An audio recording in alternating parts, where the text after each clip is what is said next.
and welcome class 7 students. This is another important arithmetic class where I will solve the sums of exercise 2 of the revision lesson. Uh, in exercise 2 we are dealing with the problem sums of decimal fractions.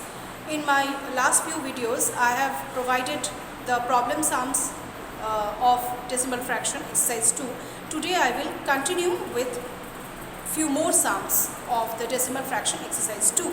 So today I will start with sum number 25, another important problem sums of that exercise 2.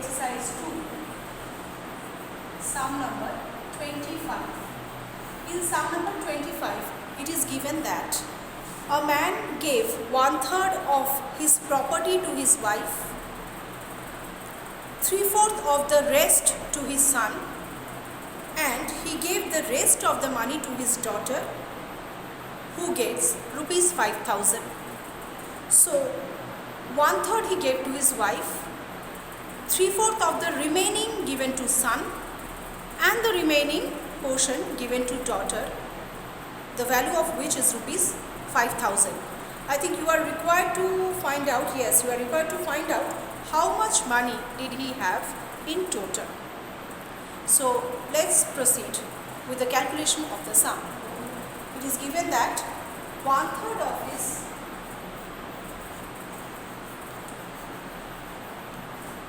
money or property, whatever you may write, is given to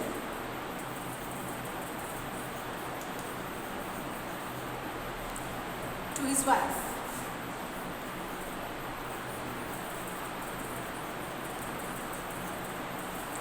So what is the remaining portion? 1, the whole value of the money or the whole value of the property is 1, if we consider 1. Then 1 minus 1/3, which is given to wife. The remaining is 2/3. This portion is remaining. This is the remaining portion. This is the rest. This is the rest portion. Now from this rest portion, he is giving 3/4 to his son. So 3/4 of 2/3 is given to son.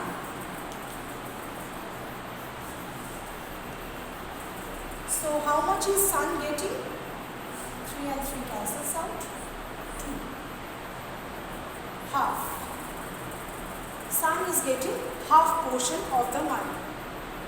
Rest is given to daughter. So what is the rest now? 2/3 was remaining. Among these 2/3, 1/2 is given to son. So remaining is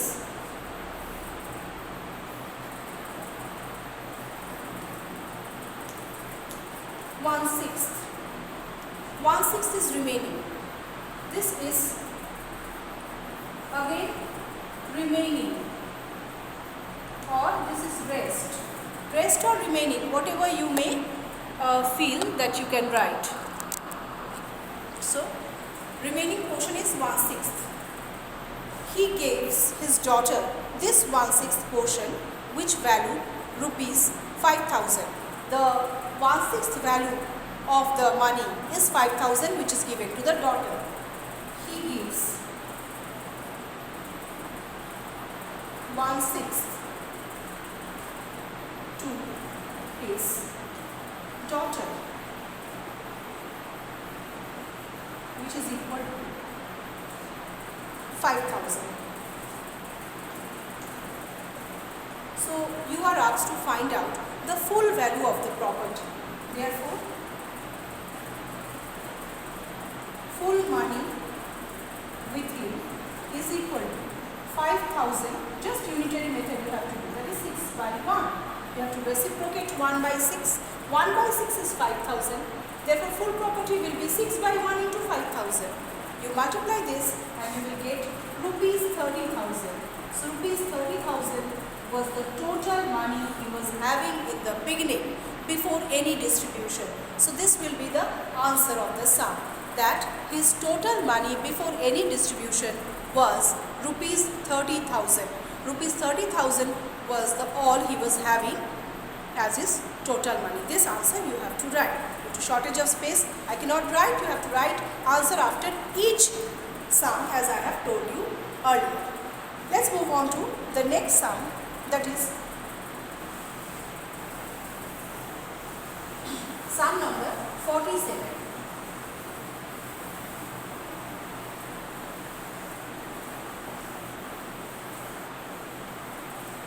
Sum number 47.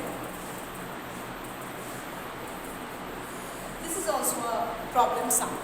So sum number 47, it is given that what number must be multiplied by 8.5 so that the product is 442.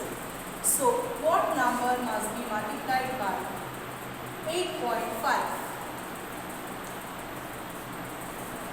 so that the product becomes 442. So here product is given, multiplier or multiplier, whatever, one number is given, you have to find out the other number. How will you find out? Very simple, you have to do division. You have to divide 442 by 8.5 and you need to find out the answer.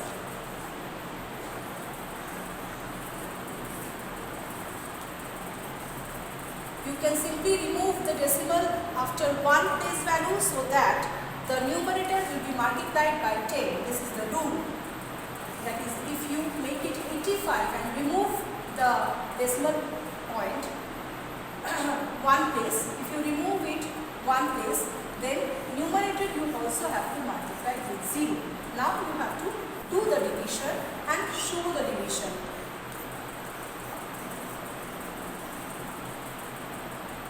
85. Here I will do the division. 85 into 5.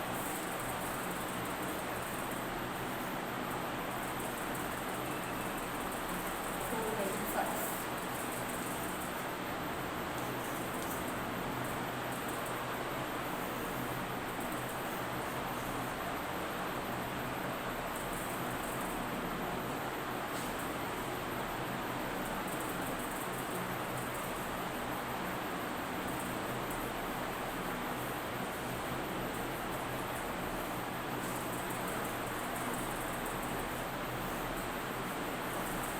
So the division ends over here and we are getting the answer as 52.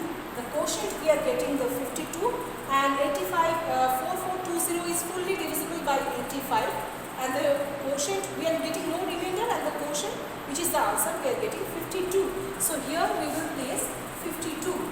So 85 or 8.5 into 52 gives you 442.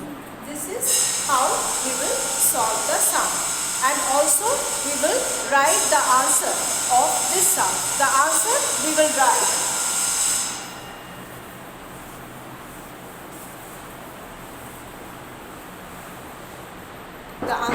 write as 8.5 must be multiplied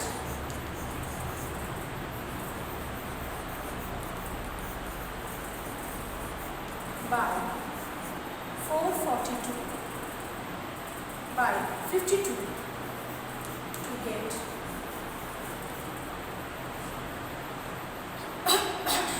442.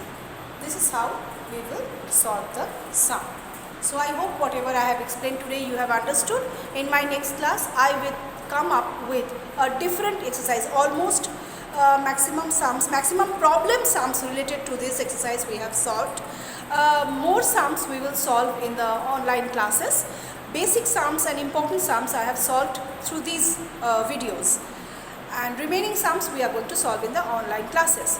So in my next video, wait till the next video where I will solve the next exercise, that is exercise 3, where I will do sums of the fractions, the HCF, LCM of fractional values. Till then, goodbye.